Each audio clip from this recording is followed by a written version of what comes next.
क्या आप भी परेशान हैं अपने अर्ली 20s या 30s में बालों के ग्रे होने से?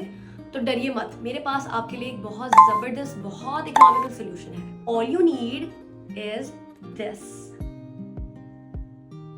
इस मिक्सचर को बनाना बहुत आसान है। इसके लिए आपको सिर्फ 2 चीजें चाहिए। आप इसको 6 मंथ इस्तेमाल करेंगे तो उसके बाद आप देखेंगे कि आपके बाल दोबारा अपने ओरिजिनल कलर की तरफ शिफ्ट हो रहे हैं। अगर वो ब्राउन है तो वो ब्राउन हो रहे हैं, अगर वो ब्लैक है तो वो ब्लैक होने लगेंगे। चलें अब हम डिस्कस करते हैं कि इसको बनाना कैसे है।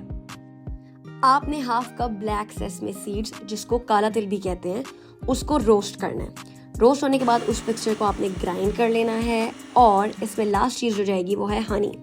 हनी को आपने इस ब्लैक सेसमे सीड्स के पाउडर के साथ मिक्स करना है और कुछ इस तरह का सोल्यूशन आ जाएगा। बहुत न्यूट्रिशियस है, खाते ही एकदम से आपको फील होता है कि आप में एनर्जी की पूरी लहरें दौड़ पड़ी हैं, आप बाहुबली बन जाएंगे। इस वीडियो को और लोगों के साथ भी शेयर करें ताकि और भी यंगस्टर्स